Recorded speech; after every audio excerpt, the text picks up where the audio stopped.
So in this video, I'll be showing you how to make a ring like this one, which has flush set stones all the way around it, and everything is equally spaced. And I'll go over every step of how to make this. Also, I'm going to show you all the tools you're going to need, and I'll have a link in the description to all of this.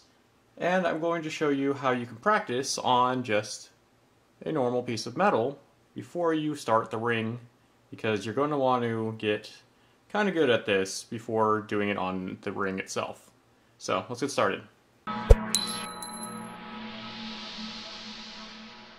Okay, to start everything off, you're going to need stones to set. So here's some that I have. And these are CZ stones, or cubic zirconium. You can also do this with diamonds if you are rich like that, but I suggest getting some of these first. There's also, these green ones in here are glass, and they're cut in the same shape. So I have some 3mm and 2mm ones in here that I'll be working with today. So you're also going to need some setting burrs. And you can see that they are diamond shaped. So this will cut a hole that is the same shape as your diamond, or your CZ, or whatever you're using. I'm just going to say diamond shaped. You're also going to want to get some ball burrs. And if you're only going to be doing certain sizes in these, you don't need full sets like this. You can just order the whatever size you want in a little pack or individual. You're also going to want a set of dividers, a caliper. You could also use this as dividers, but they're not as good as marking stuff as actual dividers are. And I'll show you how these come in really handy. You're also going to need some high-speed drill bits that cut metal really well. And that will also depend on, or the size of those would depend on what stones you're using too. So you're going to want about half the size of whatever the stone is. So if it's a 3mm, you're going to want about 1.5 to 2mm depending. So you're also going to need some sort of spinning device, aka a flex shaft or a Dremel tool to use all this on, because you're going to be drilling. So I'll be using this. It's a quick change, so I'll use a mixture of this and my other one because this only fits one size and I have multiple sizes in drill bits. You're also going to want metal because you have to set it into something, obviously, and I suggest getting something kind of thick that you don't really care about. Like, I cast this little piece of silver that I'm going to show you examples of how to do everything on, but you are going to want to practice first. And once we get all the practicing done, then I will use this one and make it into a ring and show you how to get it to look like this, or at least close to this. This one happened to be just a bit too small. Another thing you can use, but you don't need to use, is one of these.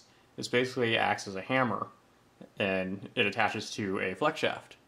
So you just plug it into the back of here and push your pedal, and this will hammer. So instead of doing it by hand and setting it, you can use the hammer to do so. But I'm going to focus on just using one of these, which is a little burnishing tool. And as you can see, it's just a smooth piece of metal with a point on it. Not really sharp, but this will be the main thing that sets our stones. And I have one of these over here. It's just a 925 stamp because I'm going to be making a ring, and you should stamp all of your stuff that is made out of whatever material it is. So this is 925 stamp. Okay, so to just sum up exactly how this is all going to work, you're going to be drilling a hole. This would be a side view, and like cut into the metal basically. But you're going to be drilling a hole through the metal all the way through. And then we're going to be cutting this in using the setting tools. And then you place your stone in. So it kind of sits in the same exact shape it needs. And then we're going to be taking this tool and basically folding down the material right here so it folds right over this little bit, and once you go around and fold it right there, this will not come out. You can remove these in your little sample piece by using a jeweler saw and cutting to them and cutting them out. But other than that, they're pretty much in there. So, yeah, I wanted to illustrate that so you can actually see what it's going to look like when it's set and why the things work the way they do. So, let's actually play with some metal now. Okay, so here's our practice piece of silver that I'm going to be using. And it is 2.3 millimeters thick and plenty wide for anything we're going to be doing. And I believe for the most part you only want to do up to a, I think it's 4 or 5 millimeter stone. I think it was 4, because it just becomes way too hard to actually set. So this is a 3 millimeter. This is going to be bigger than what I'll be putting into our ring, but it makes it easier to see. So let's start with that. Put it in there so it doesn't fall off. So first thing, you want to figure out where you're going to go with your setting and use a center punch to make a divot. So I'm going to do that real quick. So now that I have that there, I'm going to drill a hole through using a high-speed drill bit. And this drill bit is just about 2 millimeters, so it's 1.9 millimeters.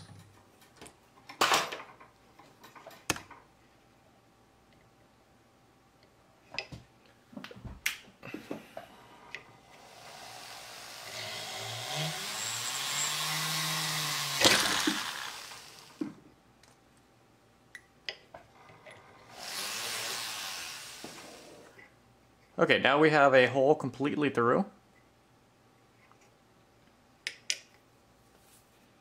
I'm going to want to switch over to the little ball burr that I have. And the reason why you want the ball burr and not just go straight to this, which is the setting burr, this takes away the material really quick. And this doesn't really work as fast. So just cut it out with this and then finish it with that. And whenever you're drilling or using burrs or anything, make sure you have some sort of wax or lubricant.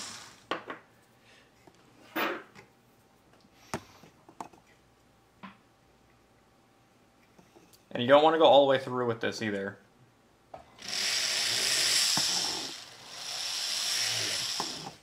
That's it. It's about halfway to a little over halfway up the actual ball. So now we could use the setting burr, and the setting burr is the same size or a little bit smaller than the actual stone. So this one is 2.97, 2.99, so basically 3 millimeters.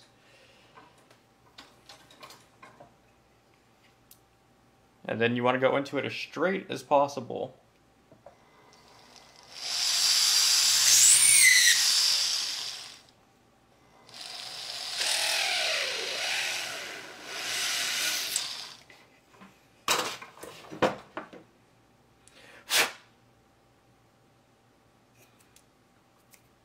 So, here we go. See if I can actually get this on camera. So if you look at the little insert part on here, it's cone shaped, and then it has a little flat edge at the top. And that's what you're wanting to get, because with that flat cone, or the flat shape right there, that's what's going to go over your stone and keep it in. So once you have it like this, you can test it to see if the stone just snaps in place. So what I do is I just take my stone and place it upside down. and push the piece over the top of it. And there we go. So it is in here. You can see that the table is a little higher than the metal, which is not what we're going for. We need that to go a little bit lower. So I'm going to take my tweezers and push the stone out. And then just go a little bit deeper.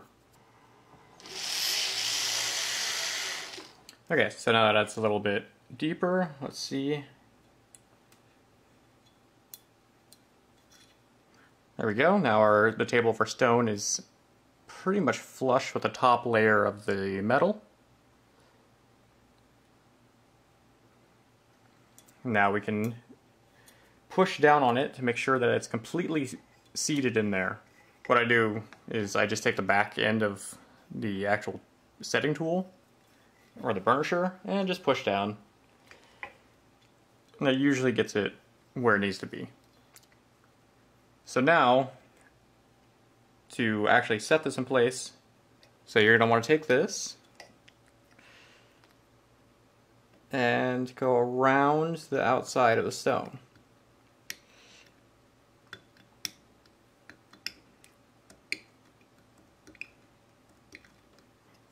This might be a better angle. You just go around the outside.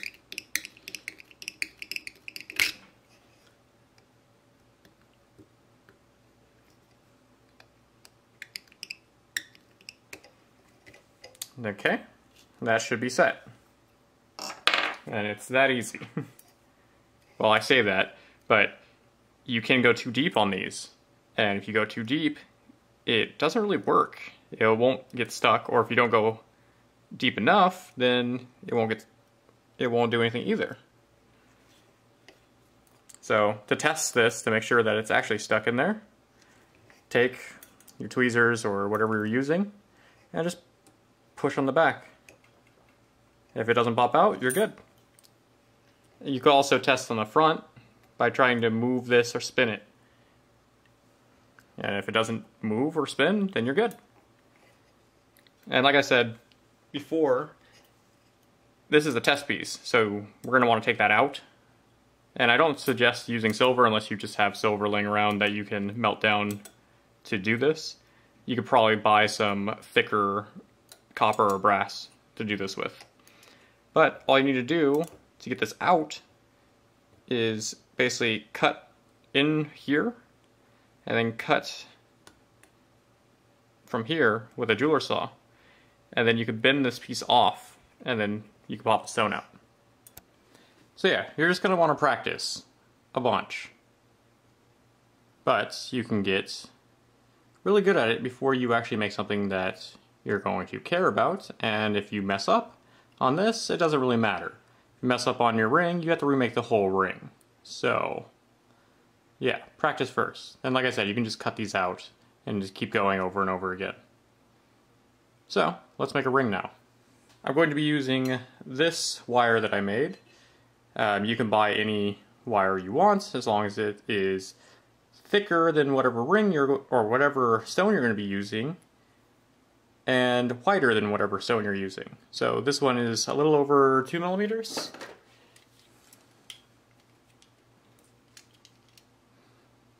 So it's almost 3 millimeters across, and it is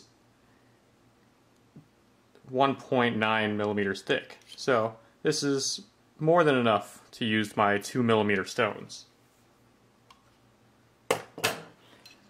If you haven't seen how to make rings before, I have tons of videos on how you do that. But I'll show you real quick how to measure out a ring to whatever size you need, and how to fold it over, solder it, and all that fun stuff. But I have more videos, and I'll link to them in the card at the top of this. But let me make a ring real quick. Make a size 9 ring. Just going to measure on my mandrel where size 9 is. And it's about 19 millimeters. And then we got to do some quick math. So basically, there we go, you can see that. You're just going to take 19 millimeters, and then you're going to add the 1.9 millimeter thickness of the metal,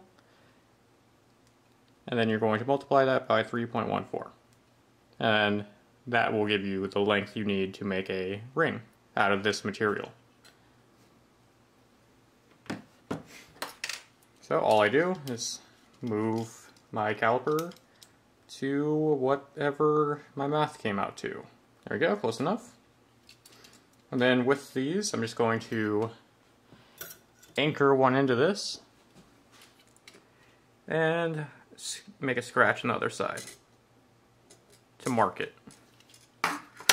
Then I need to cut that off. So to cut it off, all I'm going to do is use a jeweler saw and cut right above the line into the material I'm not going to be using.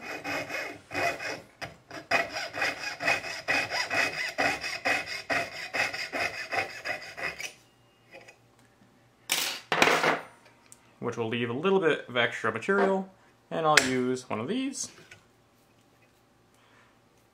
Basically just unscrew it, open it up. You don't have to use one of these, by the way. You can do this by hand, but this just makes it a lot easier, and it makes it a lot straighter. And I'm just going to sand that, or file that at least.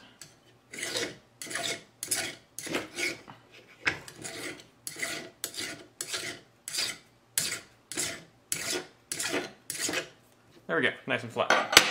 And it always leaves these little edges on here. Let's see if I can get it in the middle. There we go.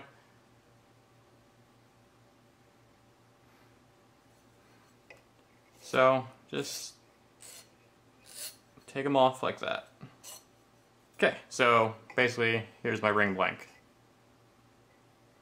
I just need to fold this around the mandrel. I believe I already annealed this, but it doesn't feel like it.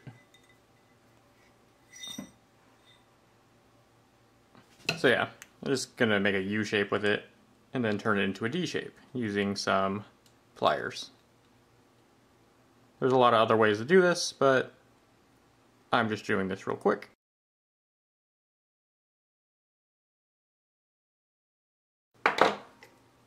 Basically, I just want the ends to meet up.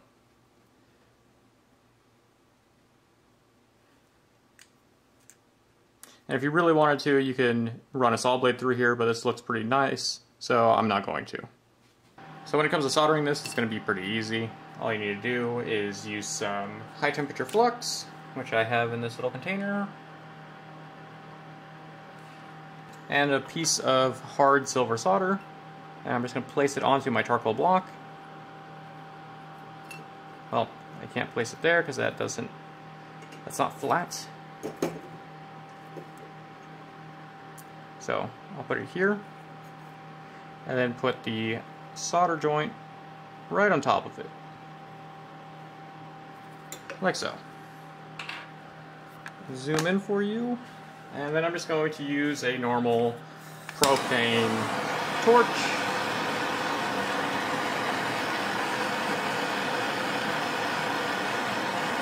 And heat this up until the solder flows.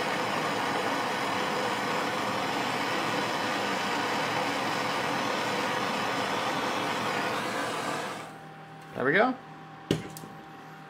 Once that's all done, I'm going to take this and quench it in some water.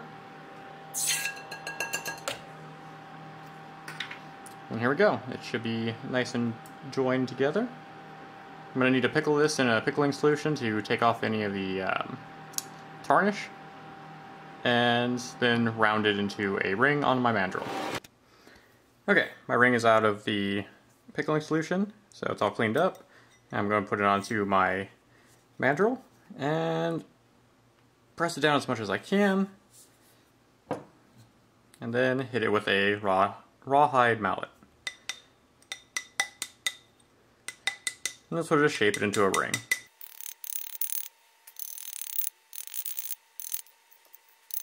So there we go, here's my ring. And now we can start marking it. And you can take down the solder joint right here because it is a little raised if you wanted to, but I'm going to do that after I mark everything. So for this particular ring, we're going to be setting all of our stones in the center of it. So to do that, we need to measure how thick it is, and then divide that in half. So about 2.9, right?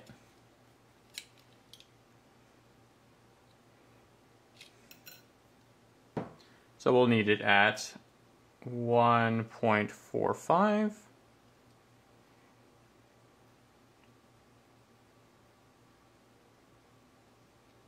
Or as close as possible. And then you're going to stand the ring up and then use this, kind of hook into the side of it and make a line.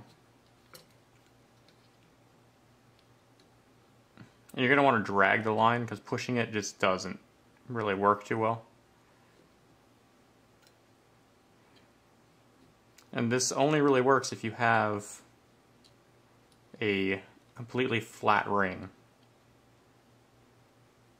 So if this is all wavy, the line would be wavy, which could be kind of cool too, depending on what you're going for. So there we go. We have our marked line. I don't know how well it's showing up.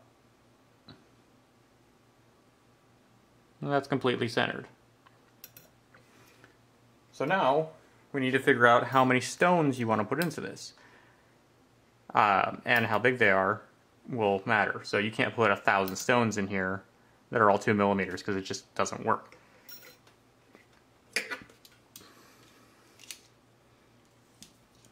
So what we're going to do, I'm going to measure and see what the outside is and get an average. So let's go with 2.2.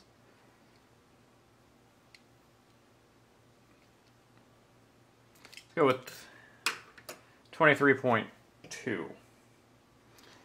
The 23.2, and then we're going to just multiply that by 3.14, adding nothing to it. So this will give us our circumference of the ring, and then we can take that and divide it by 8, because that's how many stones we have, and that's not division. Divide by 8. So 9.1. That's how many millimeters we're going to have to measure between each point. So I'm going to take this and set it to 9.1, or as close as possible. And then I'm going to grab my dividers and measure them out to the same distance. So what I'm going to do is I'm going to start right before the joint right here, because I don't want it to end up on the joint or between it or anything like that. So just anywhere on the center line, I'm going to take my calipers, or my dividers, and stab it into the metal. Kind of wiggle it around, and it'll leave a little tiny dot. So from this dot right here,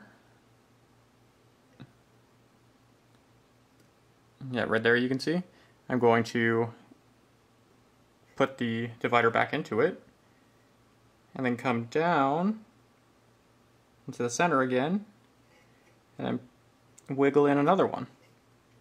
And then put the divider back into it, and come down, and do the same thing over and over again until we make our way all the way around.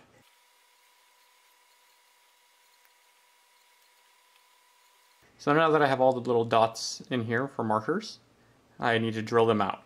I'm going to be using a 1mm drill bit to drill out all these holes. So when drilling this out, make sure you hold it sideways and not with your fingers inside, because the drill is going to be going through and you'll drill your fingers. So don't do that. And make sure to use a lubricant or wax on this to keep your drill bit sharp as long as possible.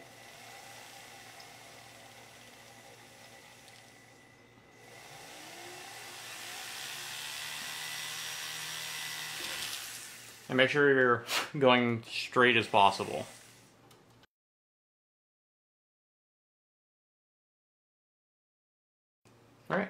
So all those are done.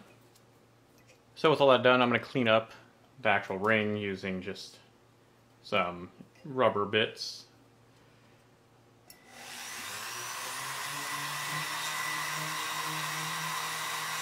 And we don't need any of the marking on the outside of this anymore for the center because everything's drilled. So you can take that off now because it is a scratch.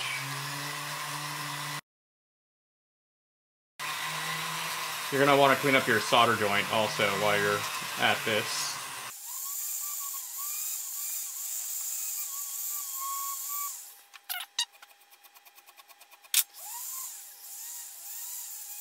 Alright, that'll be good enough. And then once we go to polish everything, it'll take out any other marks for that.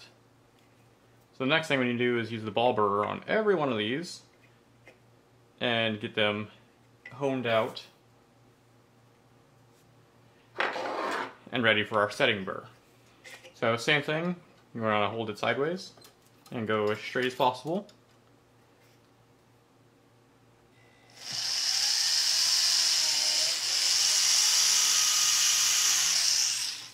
But not all the way through, of course.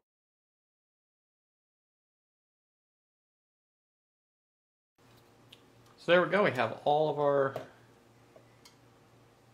holes in there. It looks like it's a little off to one side. That must have been on my marking, but it will still work. So now we're going to switch over to our setting burr.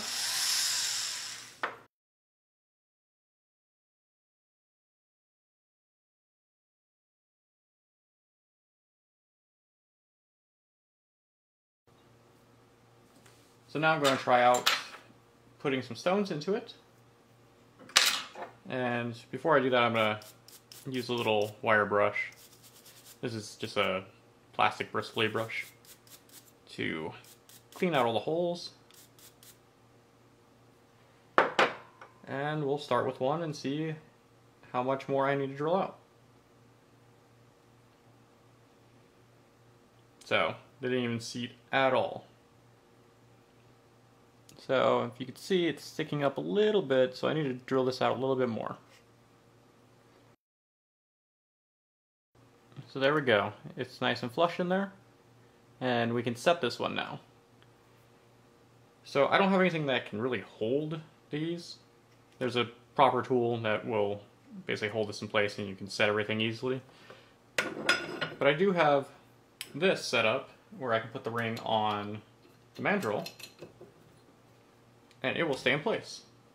So that's what I do. So once you have it on here like that, you can start setting it using your burnisher. So let's see if I can do that without getting my hands completely in the way the whole time. So I'm going to do what I normally do and push down the burnisher's back end. Make sure everything is seated and snapped in. And then I'm going to... So one thing I found that helps a lot with this, so you make sure it's seated, you can come in at an angle like this and just press on one side a little bit. And then you can come in from the other side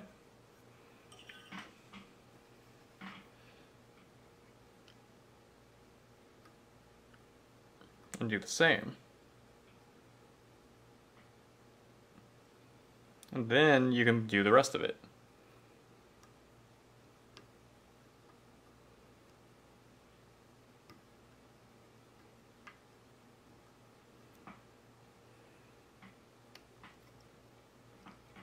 And again, I'm sorry if you can't see that well, but I can't get any closer with the camera without hitting it. And it's zoomed in as much as it can be right now. But you can see that it is working and it is set now. And we can do a little test.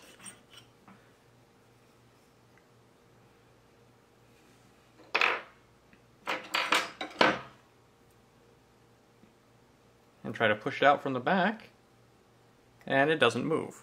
So some things you're going to notice on this particular ring, look how close I am to the edges over here. It makes it so you slip off a lot when you're trying to burnish this in place. So try to use a thicker band or a smaller stone. If you look at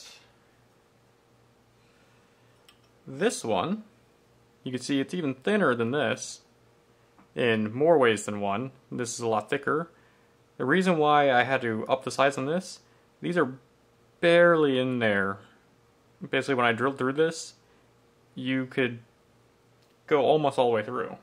Like here's a blank, or here's some of that metal.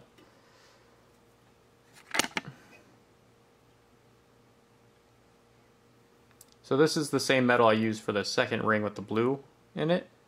And you can see, maybe you can see, that it's super thin. Come on.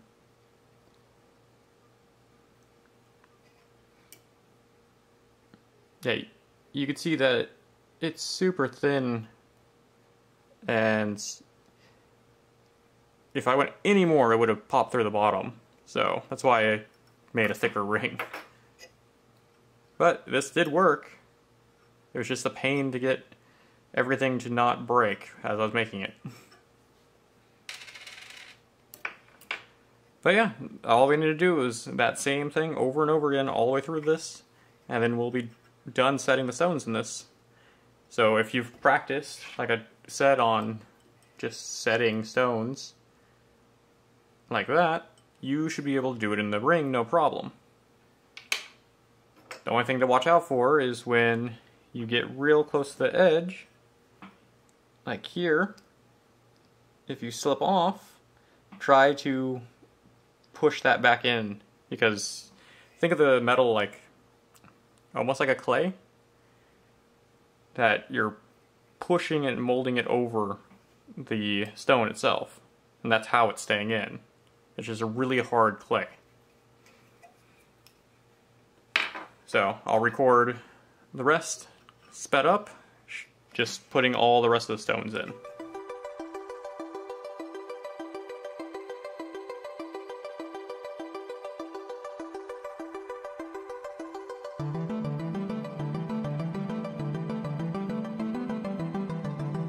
So there we go, all the stones are set.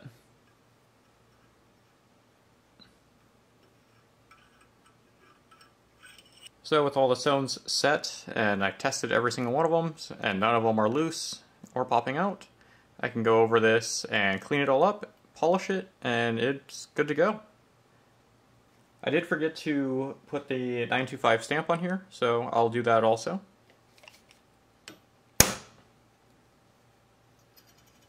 So whenever you stamp stuff, it leaves a little flat edge on it that I'm going to have to buff down, but as you can see on the inside, now it has its little marking. So I'm going to go clean this up and polish it, and then I'll show you the result. So here they are with a quick polish on them. I didn't want to go too crazy on it, but as you can see, they're nice and inset. And look at the thickness difference on those. But yeah, you can do this on just about any metal. Well, not any metal. You can do this on any of the metals you normally work with, so gold, copper, brass, silver. You could probably do it to aluminum if you really wanted to, but I wouldn't. And make sure you, like I said, you have a practice piece, because I made this probably look really easy, but getting the right depths and everything is the hard part. And then setting it is with the setting it with this is kind of difficult at times. Also, because you're rubbing against really hard stones, you're going to make the tip of this have a little bit of a burr on it. So you're going to have to polish this every so often, or it will start scratching on metal and leaving big scratches that you have to polish out. And why do that when you can just polish this, and then it won't transfer. The other thing that I didn't show in this, because I didn't use it, is my little hammer tool. that hooks up to my flex shaft. And why I didn't show this is because you probably should learn how to do it this way before doing it with this. And these are expensive too, and a lot of people probably don't want to buy one of these and a whole flex shaft setup with a pedal when you can just buy this for like $10. And this is about $100 by itself, if you can find one for that much. But basically what it does, I'll show you on the sample piece. This little piece right here moves back and forth. So if you go around,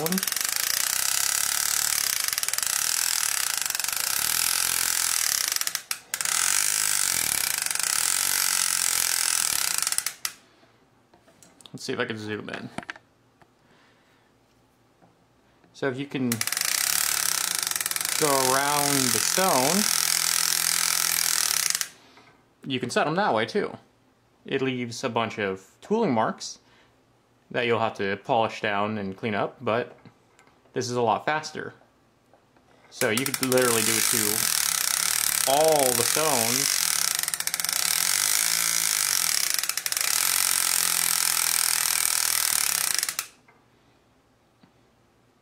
And you would actually seat them in there probably better than you could do by hand.